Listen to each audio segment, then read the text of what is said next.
Is summer over? No, but sort of yes. Though you might not want to let go, we are right around the corner from some cold weather, and it's time to start thinking about what's coming in, what's not, and how you can make the process as easy as possible for you and your plants.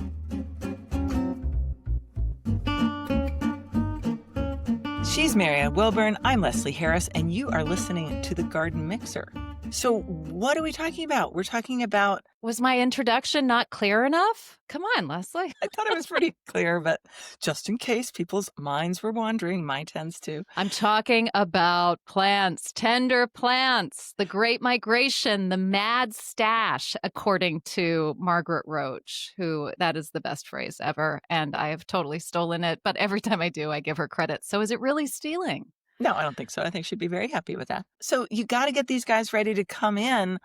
Marianne's looking at it. She's like, putting together all these tinctures of no buggies coming into my house. She's going to spray them. She's going to spray them again.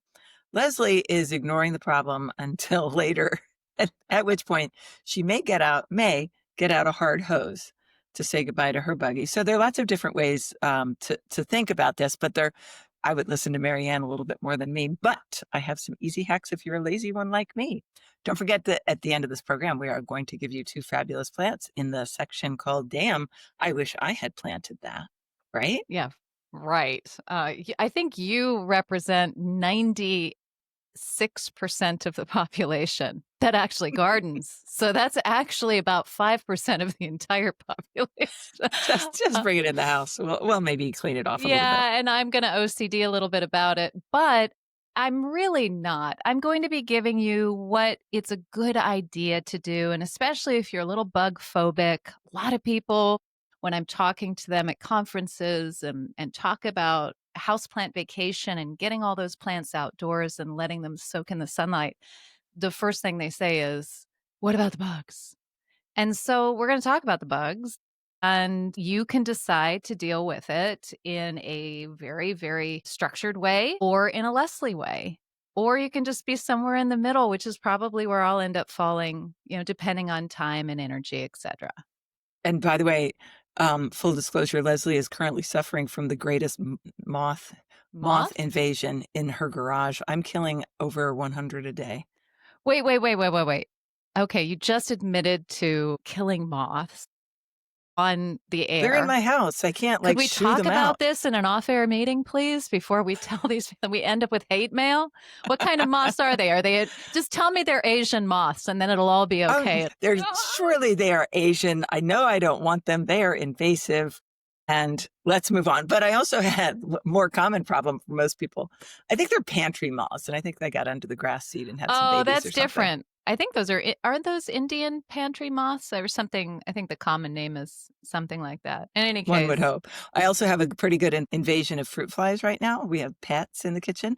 And I did that thing that you talked about like months ago, where you have this skinny jar of vinegar sitting on the windowsill. So yes, it looks like I have a penchant for fine balsamic vinegar where it's just about the last inch of some bottle. I'm like, I think this will work. I think this is what Marianne said to do. Skinny bottle, open it up.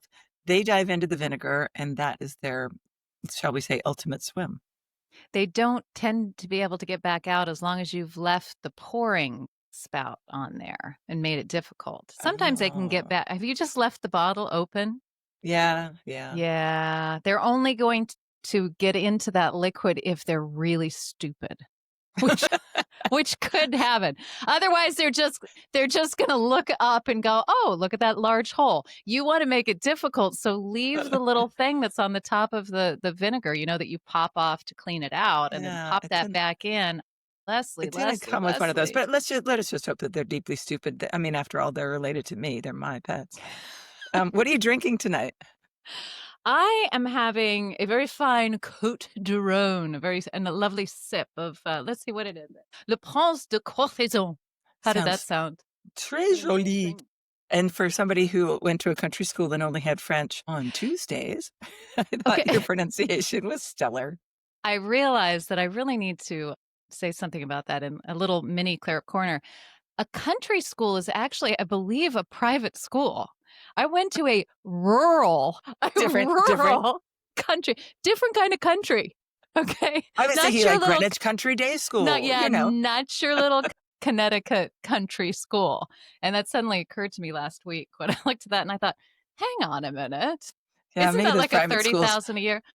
they can get those French teachers in on Wednesdays and possibly Fridays also. I meant a rural high school where we did not even have an auditorium. Yeah. So there you go. Strange. We should move on to Strange gardening, people. but But first, we clear up were corner. happy. We were happy You look it. in our little way. We were. It was Oh, great I high wanna tell you school. about my cocktail, sorry, quickly. It's just Oh, another margarita, blah, blah, blah, but, hey, I did something smart. I'm eyeing this pineapple in the back of the fridge, which is not long for this world, so I muddled up a few pieces in the bottom, and yeah, I know it sounds terrible, but and I thought, "This is gonna be terrible," and I will throw it out, and I'll start again. I am loving it. Cheers, because 'cause I'm having a good time here. okay. So that's going with the tequila, huh? And Cointreau, a little bit, tiny bit. Since we're on the topic of cocktails, just briefly, I just wanted to put out there that Kenneth Ellison, one of our newest mixers, newest subscribers, and we'll tell you how to do that in just a second. He read the show notes from that episode that had that garden tomato teeny that Kate Towel sent in, the one with the peppercini juice and all of that stuff, and he had it at a party, and everybody loved it. So we have shared the Kate's joy with more gardening friends. So Of that was peonies very and cool. palomas, right? That's right, exactly. And he said, "You two are so damn funny." I started off with Into the Garden with Leslie and then followed along to the GM. I like being the GM. Oh, yeah. I very much appreciate that you two are not judgy. Oh, he obviously doesn't know me too well. We And hide it well. encourage. Appreciate the Do. hiding it well. Yeah, that's my avatar, Judgy Spice. I'm the sixth Spice Girl, the one they didn't bring onto the entourage. It's a shame. I could have used the money. And encourage everyone to get out there to do their own thing. Also, great are your reminders that we do this because we love it and it's supposed to be fun. Well, Yeah. Leslie reminds you it's supposed to be fun, Kenneth, but that's okay. I think at the end of the day, we understand. So keep up the good work. You both are much appreciated. Thank you, Kenneth. We appreciate it. And we very much appreciate you trying that cocktail and enjoying it as much as we did. Yeah, So it's there fi you it go. was yeah, gotta get another one of those. So for Clear Up Corner, we have a few little things. You know, we just did this fall pollinators episode, and I don't know what I was thinking that we included 2 different solidagos and 2 different asters, and we did not include one of my favorites and a really good one, which is the Vernonia. So just kick us in the proverbial Yeah, this pants is a for good place for the cat o' nine tails. we Like, should have done mea that, Vernonia. culpa, mea culpa. I am ratcheting the strap on my thigh right now. So just know that we know that plant, and we should have included that plant. It is Um, such a great plant. it is. Also, what's the common name for Vernonia? It's the Ironweed. ironweed, yeah. I mean, it Ironweed, and grows it's by quite tall.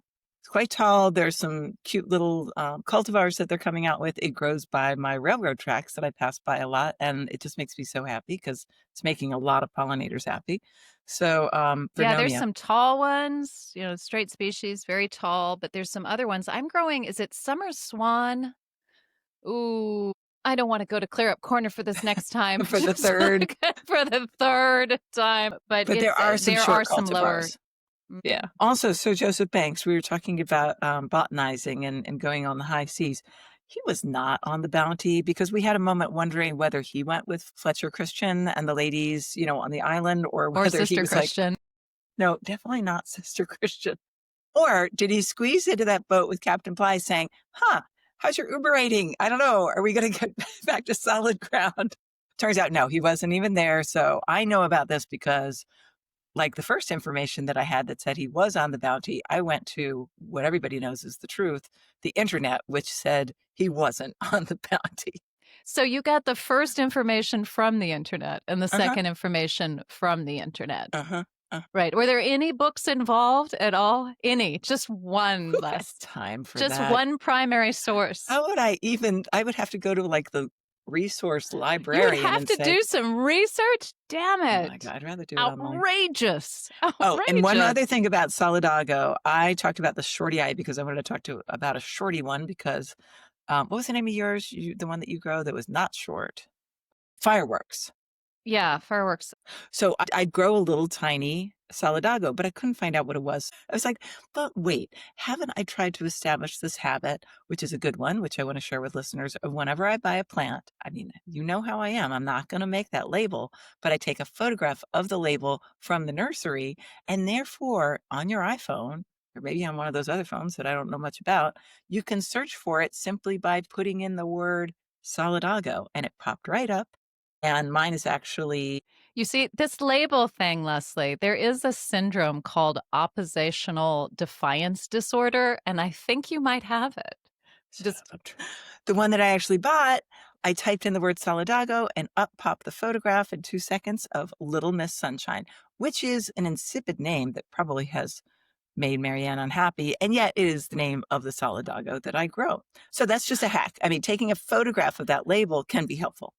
an apt name. An apt name. Oh, and then one more thing, Nancy Lincoln, yes, she did die of milk sickness. Right. Good. So we had some historical fiction and we had some historical truth, Accuracy. Yes. accuracy. Do Good. you have Good anything to for know. clear up? I don't think so. You're I don't perfect, right?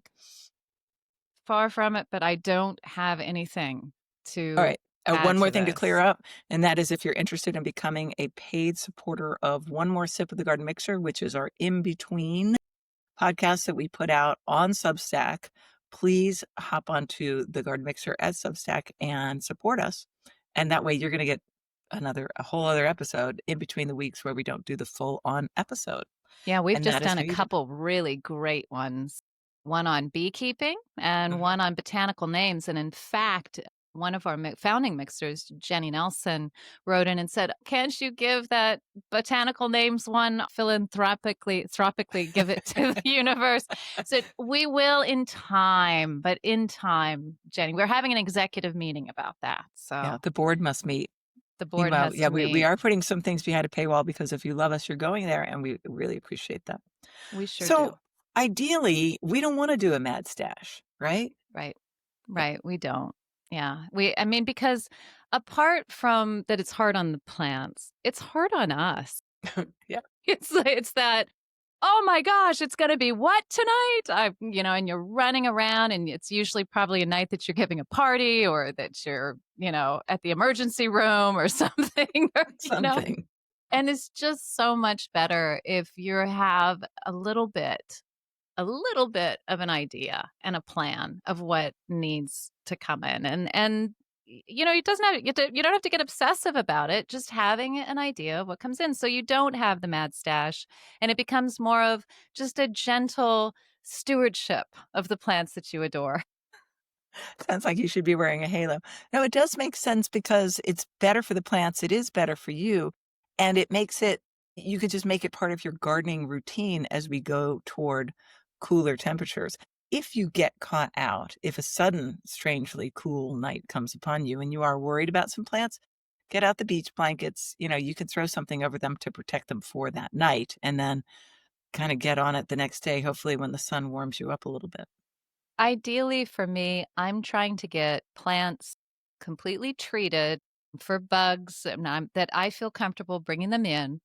A couple weeks, if I can, to at least a week before our first frost. And I know there are other people who do it differently, but the reason for that is because as the night temperatures are getting cooler and cooler, the plant is changing inside a little bit to be able to store sugars and just slow down. I don't know all the science behind it. I don't know the science We've behind been it. I just told. know what it's doing. Yeah. And consequently, if that plant is sort of in the active part of going a little bit dormant, and then you bring it inside to your nice warm 70 whatever you're keeping it, between 2 and 8, I imagine, then all of the sudden it's shocked back into warmth.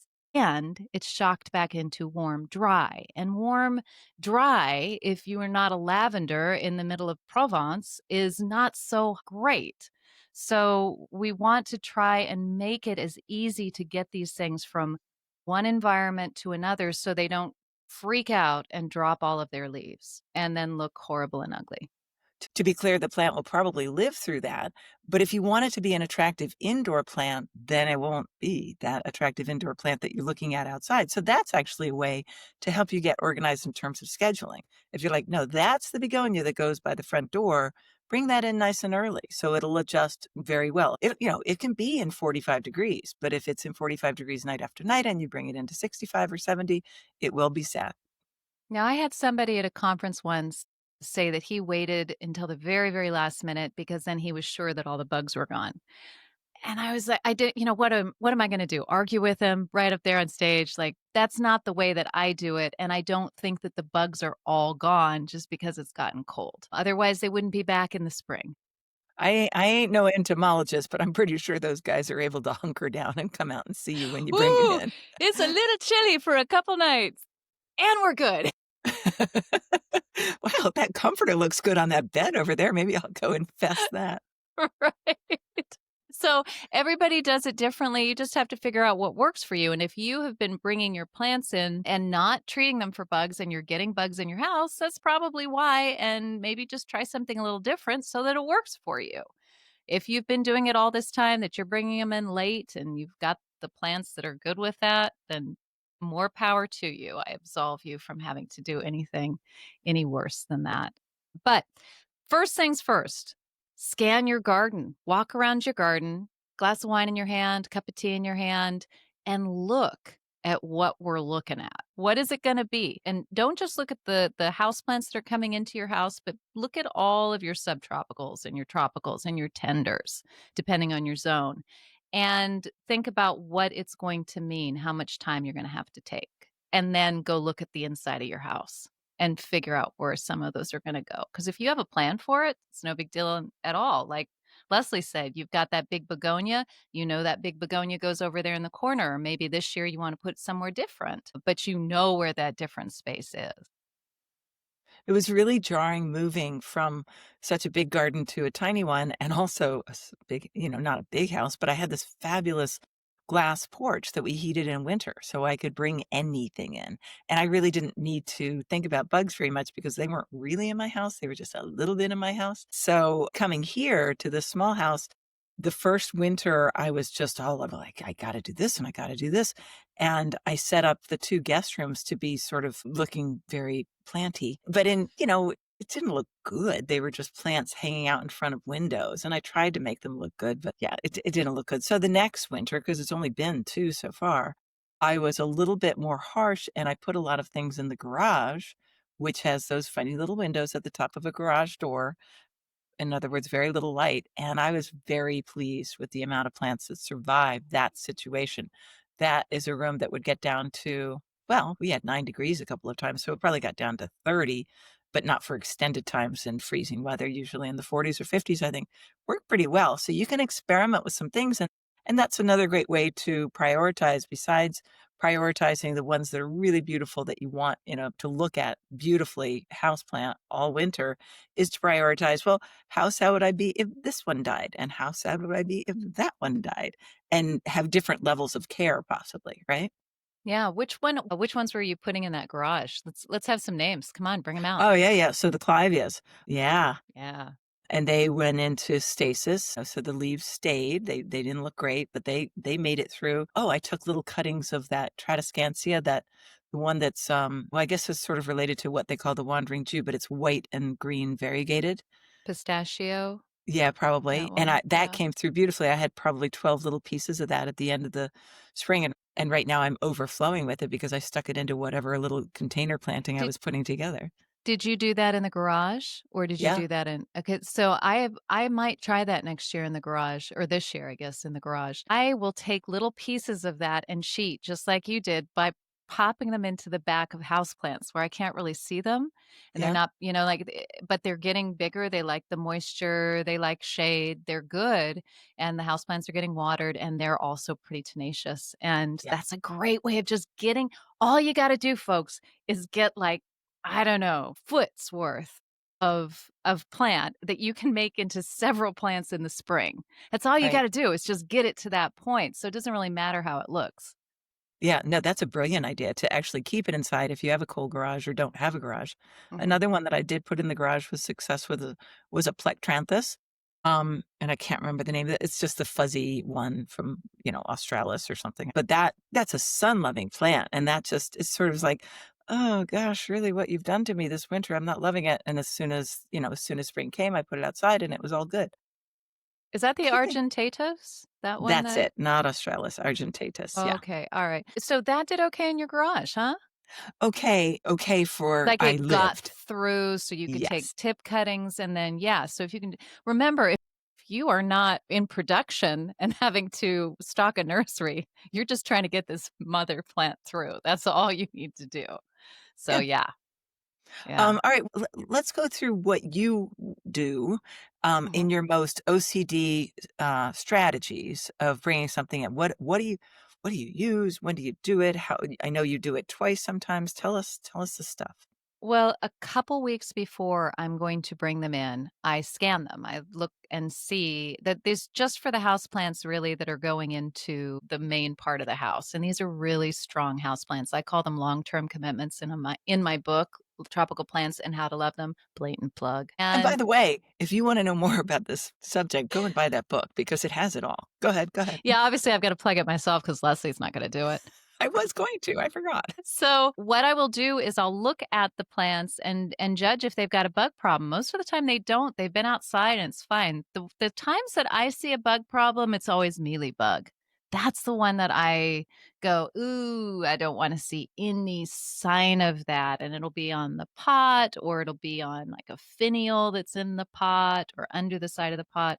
So once I've decided what's gonna need some treatment and, like, treatment and what's gonna just need a little wash, then I will use Hort soap, and I will spray the plant down outside with a hose, and I will take my fingers, just take the Hort soap and give it a little dusting of Hort soap, and then just sit there and play with the leaves, and especially in the places that I see a problem. If it's scale, you do not want scale coming inside.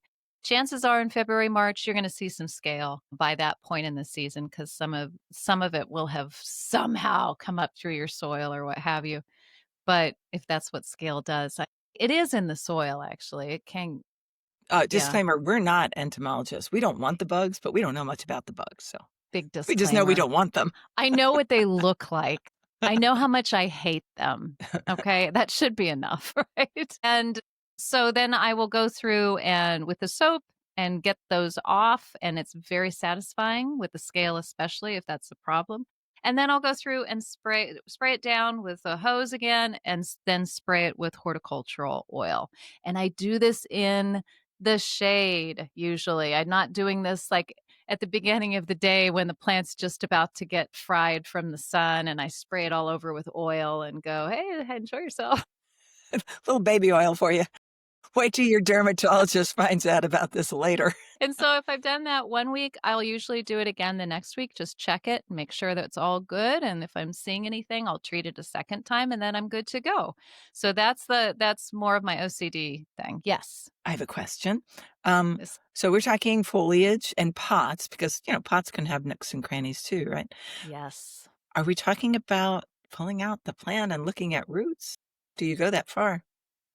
I never do go that far when it comes to potted houseplants, but if I was to see a lot of mealybug on the top of the plant, I would be assuming the soil was suspect, the pot was suspect, everything was suspect. If it was infested. If it's Yeah. not infested, I don't think I would. I've had a scale, like crazy scale on a plant that was given to me from somebody who should know better. Names will not be disclosed. Was it me? Oh God. It wasn't you, no. Oh good. And this scale just stayed with me. I could not get rid of this thing, and it was a small plant, and So I did you really just couldn't in get my rid of it. mind, that's like pretty easy. I'm like, I get rid of the plant. Yeah. I did in the end because I went through it twice and I could not get rid of it and I took all the soil off of it and somehow there's just some little tiny again, we're not entomologists. I don't know if this is an egg, if it's technically an egg or what, but you know how scale sprays the white it's not spray, it's almost like a fern throws its spores. The scale sort Uh, of throws its stuff. I don't know how it does it. It's completely still and static, and then all of a sudden, boom! I don't know, but that's what's there, those little white bits, and yeah, so the plant had to go, and it was a really nice ficus. okay, so I think it's really wise to start the process early because your plants are gonna be happier. I also I also just picture myself, it's like, Go I ahead, feel sorry. like it's around Halloween, and if that frost is coming on, and then I do get out the hose, and I'm always so sad because, you get wet, and your hands are cold and wet. So, another vote for being a little bit more organized, and my method is with a hard hose, and so I'm not buying any products. I'm taking each pot, having a good look, and really attacking the plant. If it's a something with tender foliage that hard hose might make very sad, then you and it's small, you can think about swishing it in a bucket of water. Yeah. What do you do with your Um, begonias? You just blast the I crap out of them. no, no, what do I do? I think I just look and I pinch something away if it doesn't look good. This'll be your 2nd year winter in your new place, right? It's coming up on my 3rd. But, this is what I've done since I've always known since I was a fairly new gardener that indoor plants should get away from me as early and for as long as possible. I'm just not very good with them. And so, even back when I knew nothing, I knew that these plants should go on the terrace of whatever, I could picture them on the terrace in my house in Connecticut. And so out of my care into Mother Nature, how are we doing in the shade usually, blah, blah, blah. And then now, okay, sorry guys, you're coming back home to roost with a woman who doesn't know what to do except let's blast it with a hard hose. But I have had very little bad luck with bugs, I must say. Yeah, again, do what works for you. If it's working for you, you don't need to change it up. If you're having a problem, you're going to need to change it up or stop growing the plants.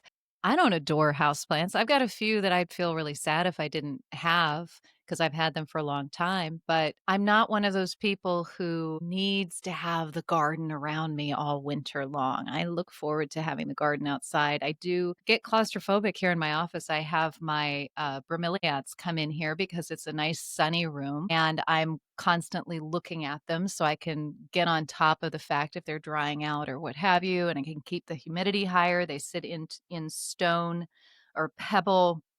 Actually, they're old punch bowls. I have Oh, punch bowls filled with stone and water, and that just continues to bring humidity up to them. Or papyrus, which sits up here too. And I admit, I'm a very happy girl in the spring when those are all going back outside and looking good outside. But that goes back to my point of going through your house. You've had a lot of time without them in the house, and you've had chance to clean those corners and get all of your saucers ready again. And maybe you don't have to bring everything in. Maybe you don't have to save that plant that your Aunt Mildred gave you on her deathbed and that you never really liked. Maybe this is the year where you just say, you know what? I want to keep it nice and clean and Marie Kondo. yeah. You don't have to save every little thing. It is fun, especially if you wanna save some money in spring. It is fun to keep the little bits that, don't have to look good over winter, keep them alive. I'm gonna try I fell in love with a coleus that I just bought the other day. It was on a end of summer sale, and it's got a kind of a pinky orange leaf, and I'm like, "That's good." And a coleus can be an indoor plant. Probably not for me because I'm not very good at them, but I'm gonna keep it under grow lights and probably propagate it in late winter, take tip cuttings and get it going again. There are houseplants and there are plants we're just trying to keep alive. If you are not lucky enough to have that space, like a garage or something, a sunroom of some kind that you don't need to look beautiful over the winter, then yeah, I wouldn't put up with ugly plants in your house. I would just keep the ones that you really want to decorate your house. But sometimes it's not a choice, and sometimes it's not an economic choice that you want. You're like, "No, I paid a lot of money for this. I'm gonna try to keep it alive." And good, go for it as you can. Or something that you know you're not going to be able to get a hold of next year, or you're Mhm. pretty sure you won't be able to get a hold of next year. to that end, certain coleus. A lot of times you just get down to the nursery, and even your favorite nursery just has the wizard mix. And it's wah, wah, wah. I really wanted kiwi, or I really wanted Main Street. Oh, all those Main Street ones? So great from Ball. And do Oh, you know no. any of those? No. Man, some of them are so good. There's some great coleus out there. So, my little hack with coleus, if I don't want these little pots sitting around, is I'll take a bunch of tip cuttings, except for they're fairly long tip cuttings, and I'll put them in water, and I'll have this nice bouquet, or maybe several bouquets, for about 3 weeks or so while they're just sort of sitting there. And then they start to root. Still got the bouquet. I'm cutting off any flowers because sometimes they'll start to flower. And now I'm just trying to push my luck as far as I can before I have to put those in soil. And so I will separate them by cultivar, so that just to keep it easier for me, I will cut them a little bit so that then they'll start to spike up again from where I've cut them from those leaf axils. And I'll put a little bit of fertilizer in the water to keep them alive. I'll just do that so that I don't have to pot them up until sometimes like February, end of Oh, February, where I wow. finally have to go, all right, I'll give you some soil, damn it. And I give you this soil. And then I've got these plants that are going to be the mother plants for the cuttings I'm going to take later, which I suppose I shouldn't be admitting this because these are all patented plants. But hey, I bought the plant, damn it. They're gonna take us to So, jail. but you never know if you're going to be able to get hold of that one next year. So, I have a right? question for you. Yes, Miss Harris. So with my new plant that I bought on sale at the most expensive nursery in town, it was almost like one of those things. I went with my daughter, and they have a fabulous display of everything, including things for the home inside. You walk into one of those rooms and you're like, I need nothing in this room. I want everything in this room. Every little I want needlepoint this look. pillow or soap, dishes. Damn There those was soap. curators. Oh, they're so good. So I found this coleus, and now in it probably has 4 different plants in this, I don't know, 10-inch pot. I like your idea of taking the cuttings and making the bouquet, but can't I just, if I take it, for instance, from this plant, which I did not plant in the ground because we're talking to you listeners in the middle of August, even though this is dropping in the middle of September. But guess Because what? We we're had to going work to ahead because we're Cornwall. going to Cornwall.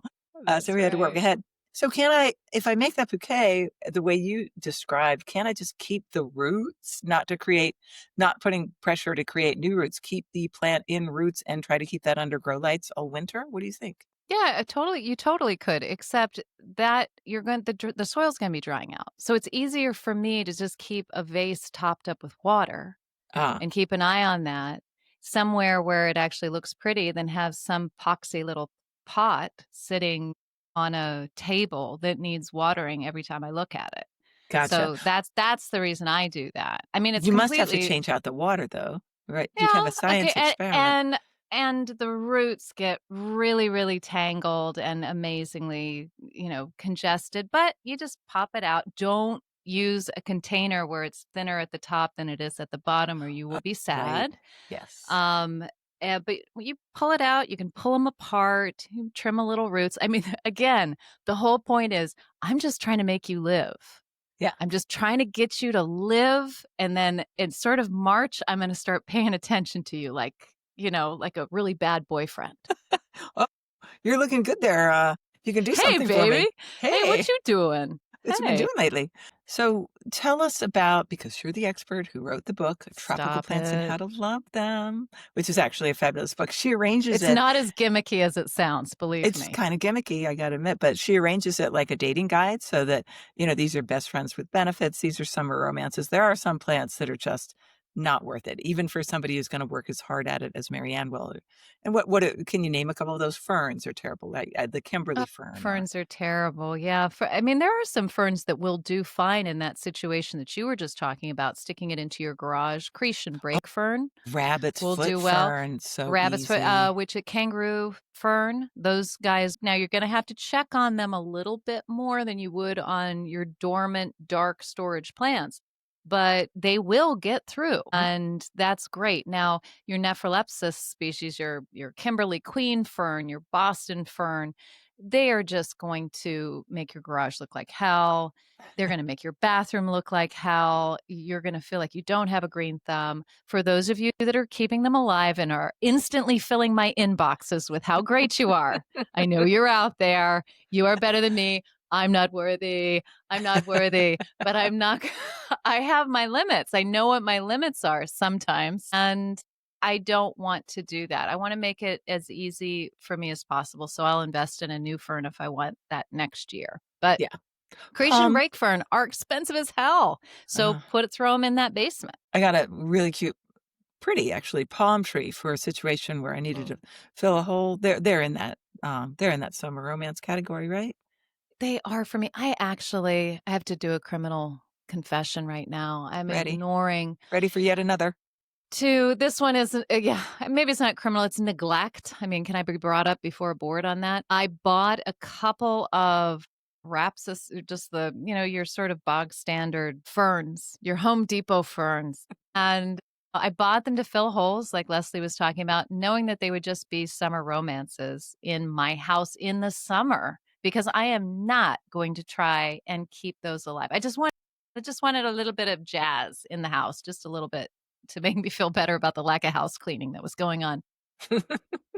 But I ran out of potting soil and I'm making my own potting soil right now.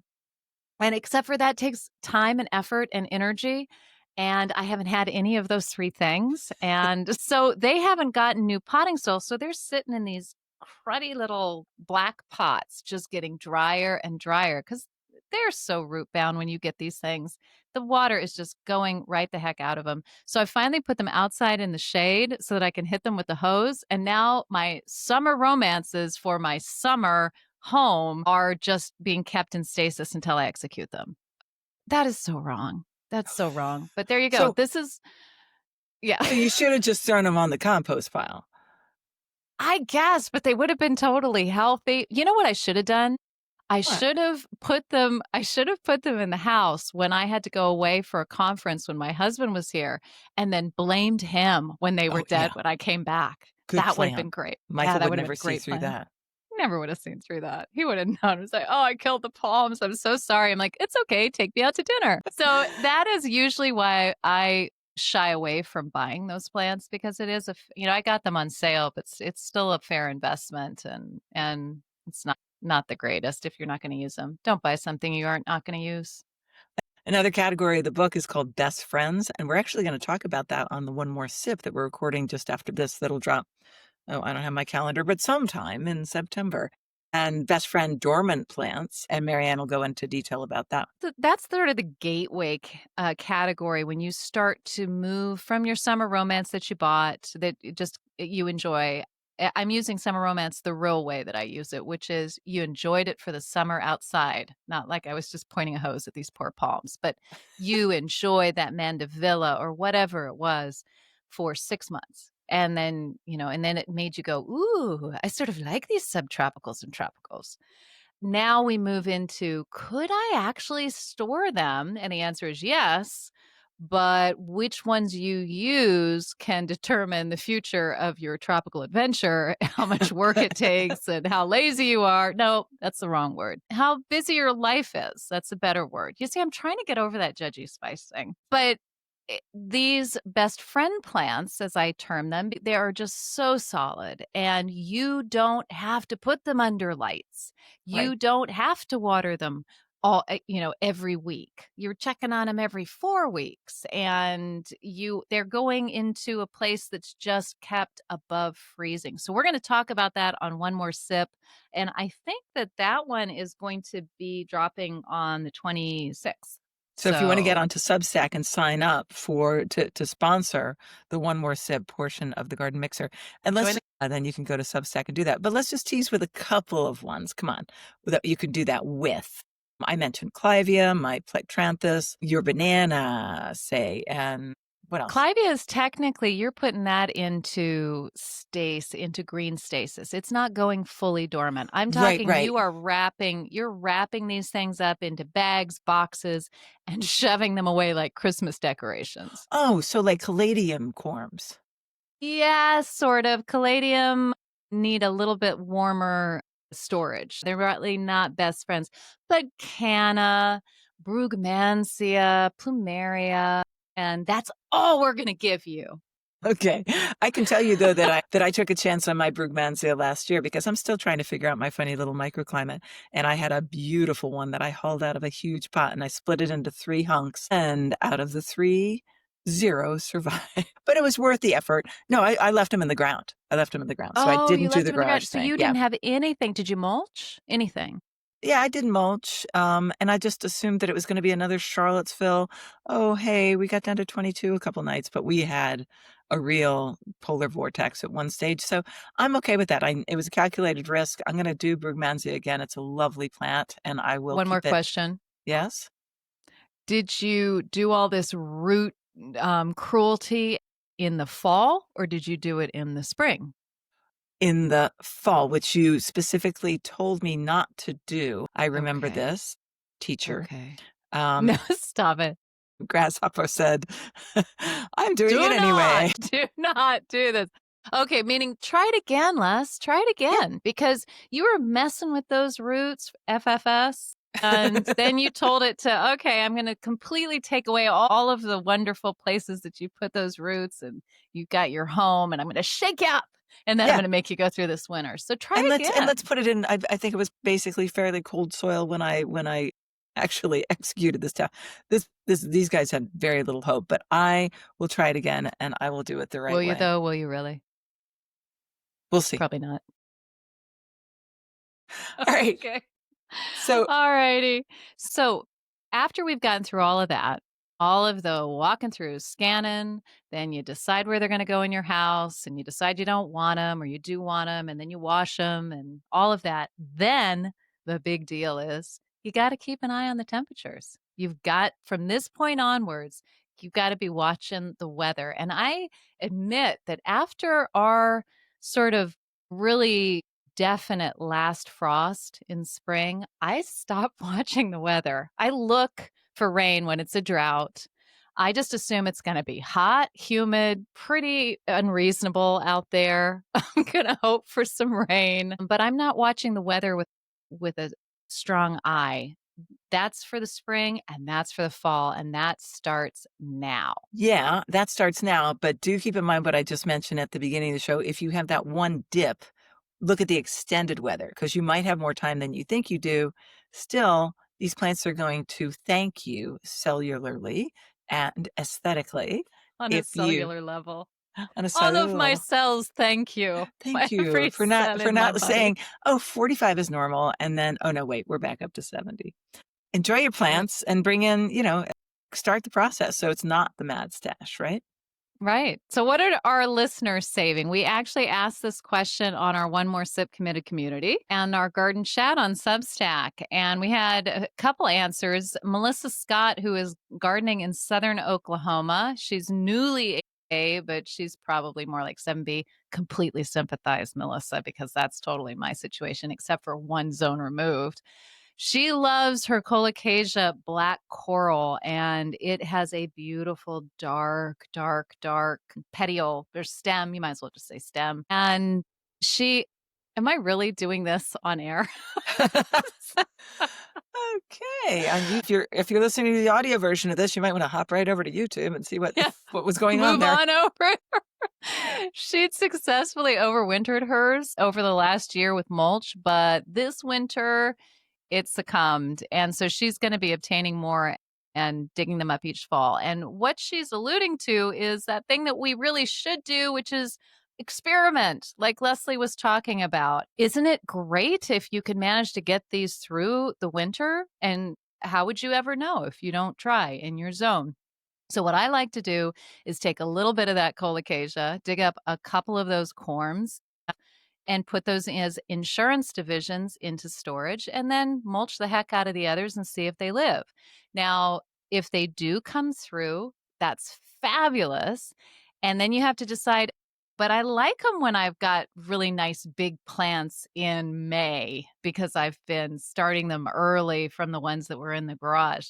So that's a whole nother thing if you manage to get them through, but you've saved yourself a lot of work. So I agree, black coral is gorgeous. Colocasia fontanesii is a fabulous black, and it runs. It just runs, but it's totally not hardy. So Did anybody else have anything to say about that? yeah, Kathy Purdy brought another a plant that I have never grown but keep meaning to grow, and that's a gloxinia. And hers that she loves, she got by accident. She got it from the Pacific Bulb Society. So I have to say something about the Pacific Bulb Society. If you are getting involved with societies so you can get your knowledge base up there, the Pacific Bulb Society is one to do it with because there's so many benefits to being a member. Not least of all are the exchanges that these members do with their bulbs. I get emails every week from people who are giving away with a very small donation for shipping and all that sort of stuff, bulbs you're never going to get your hands on. It is a fantastic organization, and the amount of data that is on their website on any bulb you can imagine is just through the roof. So there we go. Anyway, back to Kathy's obviously smart on this, but back to her comment. So she got this gloxinia, and it's called a Vita. It's from Argentina, and it Who has knew? beautiful red flowers, and they don't start blooming until sort of July time, and then it looks great until the first frost. But this plant is hardy from zone 7B to 9B, and Kathy is in 5AB. She gardens west of Albany. So just because it's not a tropical or a subtropical doesn't mean that it's not tender for you. It depends on your zone and the plant. So she has to overwinter this, but luckily it is these little tubers that she can hold, she can hang from a net bag in her garage, in her frost-free garage, and she's good to go. So figure out what works for you for your zone. And something that I mean, I can't overwinter that either, Kathy. So there we go. And maybe I'll try it. I always want to try it. John Bogan had a little gloxinia called it's Little Red, and it's got bronze leaves. And you got to try that one, Kathy, if you haven't. Kathy and I are just going to have a conversation right now. Leslie, you're out of this. So I'm so out of it. so thank you for the comments, listeners. Please keep checking back on Garden Chat. If you are a One More Sip committed community and you're a paid subscriber, then you can ask and answer questions there. And from time to time, Leslie and I are putting things out there because we've got episodes coming up that we want to know what you guys are doing. And please, when you do that, let us know where you garden, and don't assume we remember because it got way too much going on in this crazy brain. So It's a crazy brain.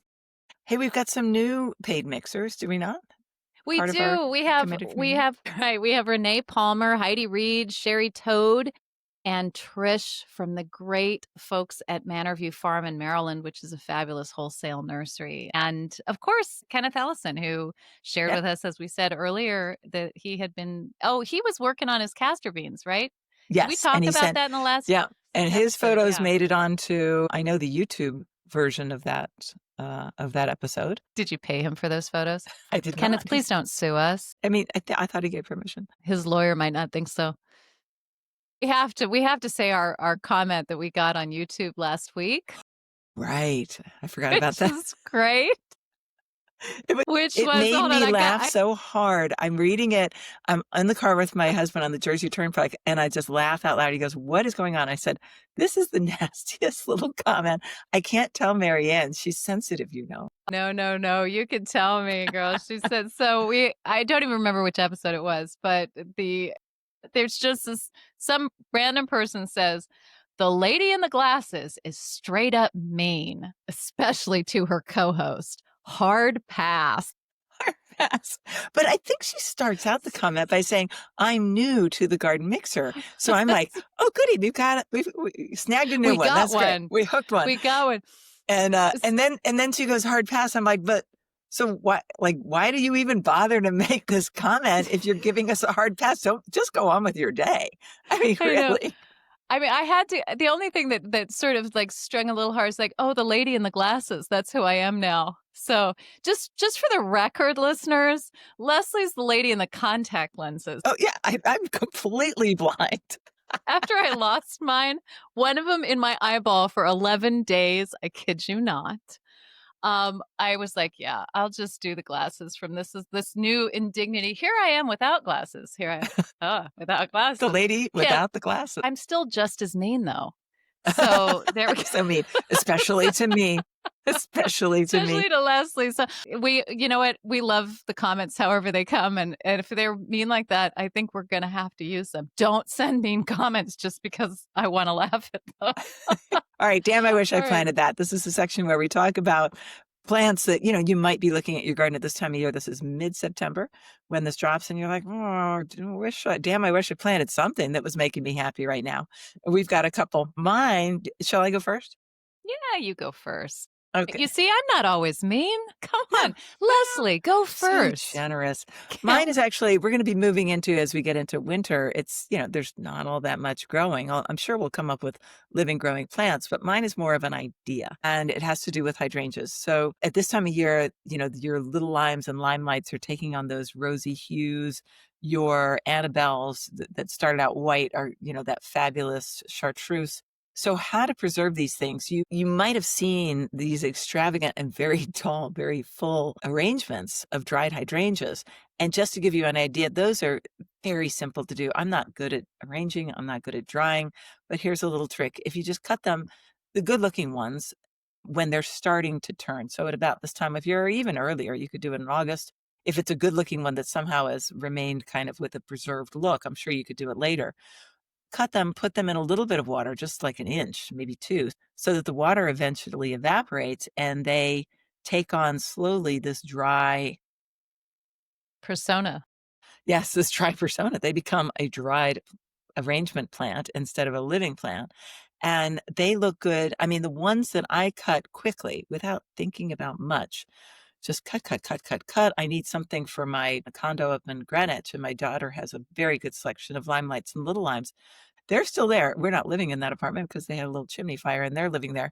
Yes, yes, Marianne, Yeah, Mrs. yes. Yes, what would you like in the back? So there's a definite time to do this, right? Okay, because I cut mine often. I've never really clued into the exact time. Sometimes I hit it well, sometimes I don't. And I'm wondering if you've got some wisdom about what is that perfect time? Because if you don't, you're just going to end up with a plant that's wilting. And if you do, you end up with that beautiful dried specimen, but it's not dried when it goes in. You're asking me for wisdom. Huh. I Okay. am. I'm not mean. I'm really not straight up. I am not mean. I do believe you're going to give me some too, because you do some beautiful dried arrangements in your house, whether you think you do or not. Well, I mean, those make it so easy. I would say that the only hint I can give you is that they are not currently fleshing out as blooming plants. So I They're not think in you their could. first blush of youth, Exactly. like They both are of us. like We're in their second blush of youth, they're like more both of like us. us. We're starting to dry out. If you Ah, help the process along, all will be just put well. us in some water. Just a little bit. It's just a little fertilizer, if And we're anything. gonna look great forever. God, maybe we're onto something here. We're gonna look so good forever. We might collect a little dust, but we're gonna look Just great. full on mummification. Cleopatra Mummification our is what's asses. happening. Yeah. No, definitely not a fresh blooming plant. It's a flower that's beginning to look a little dried. Don't choose the ugly ones, choose the good looking ones. And it's really fun to have a variety of lengths of stems so that you can have actually quite a small, because they're so lightweight, you can have quite a small vessel and then build something sort of architecturally significant and kind of silly tall. So have fun with that. I'll put some pictures on YouTube for you to get a look at what I'm talking about. What is your plant? Damn, I wish. Well, I'm actually going to give them a real plant instead of just some vague thing about, dry your Sort of hydrangeas. I don't even know which cultivar, just dry them. I'm going to hit a native shrub this week, Calicarpa americana. And this is the beauty berry, and it truly is a beautiful berry. It is a bright purple, so purple that you think that's not real yeah, because so because these true. berries are they're just so plump and so purple. And there's also white ones, there's also pink ones. They're absolutely gorgeous. They can get quite big. They will go from somewhere in the range of about 4 feet to about 8 feet. They will flop over. I will be the first one to say that they are not the prettiest shrub in the summertime. They're No. sort of like a cornice, like a yellow twigged or red twigged dogwood, where you just Mm. go, okay, blob yourself out, but you were gorgeous in February, you were gorgeous in January. This one's blob yourself out, but dang, you are so beautiful in September and August, even because these are starting to turn September, October, November, December as long as the birds don't get them because they want these berries. I have grown straight species Americana. I've never grown Lacteo, which is the white, but I've seen it in many gardens and it's quite striking. I have grown and still grow Dichotoma, which is a Korean species. And wow, I really tried to be virtuous by doing the native shrub first. I have to admit that the dichotoma, because it is a smaller shrub, it's about 3 feet, and it has a very graceful sort of spreading, that it is actually a very beautiful shrub. It is not invasive as far as I know. We may be moving to clear up corner for that next time, but I'm pretty sure it's not invasive. Certainly isn't in my garden, but it's very beautiful. I also grow pearl glam, which is a proven winners cultivar, which has a dark bronze leaf coming out, and then these little pearly lavender berries that then turn a very deep purple. And I have paired those with a white snake root and dark purple pennisetum and so gorgeous. So this is a really really good shrub for sort of average to moist soils. Once it's established, it's pretty drought resistant. If it gets very, very hot, it'll lose its leaves in the late summer.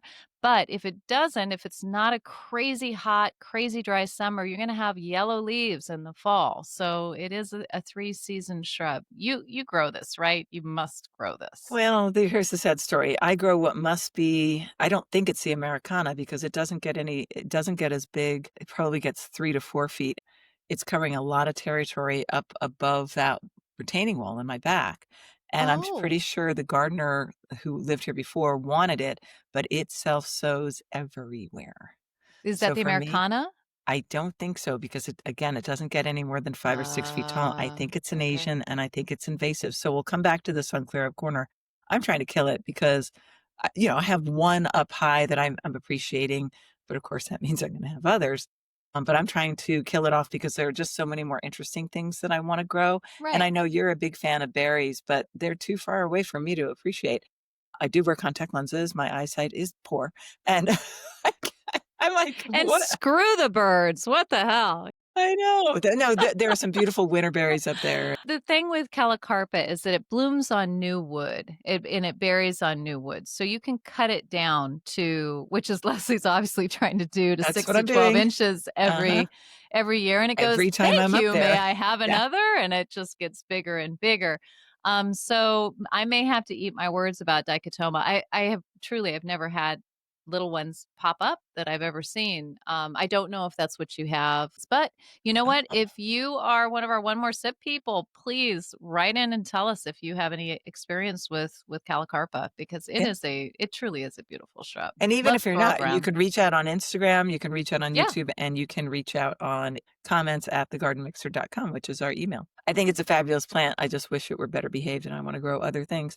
So damn, I wish I planted that. Hydrangeas to cut and have to collect dust for years in your house, and then, and then the calicarpa. that's the truth, isn't it? Once you have that arrangement, you're like, yeah, that's good. It can just sit in that bathroom. And don't do that. Don't I used to go into my mother-in-law's house and there would just be all of this dust on that hydrangea and I thought, I am never going to be that old woman. And then, even though I loved her, and then I went into my bathroom the other day and then I looked over at the hydrangeas and I'll be damned, but there's like an inch of dust on them and I thought, "You are that old woman, Marianne. Yeah. Nicely done." Yeah. Yeah, She well probably done. didn't have such good glasses like you have, and that's that's part of Probably it. was wearing contacts. You can't see anything. Yes. All right. I think we've done this, I think don't we you? have. Yeah, and come back Okay. and listen to us next time, and thank you so much for listening. We do appreciate it. Yeah. We love you guys, and we'll see you next time.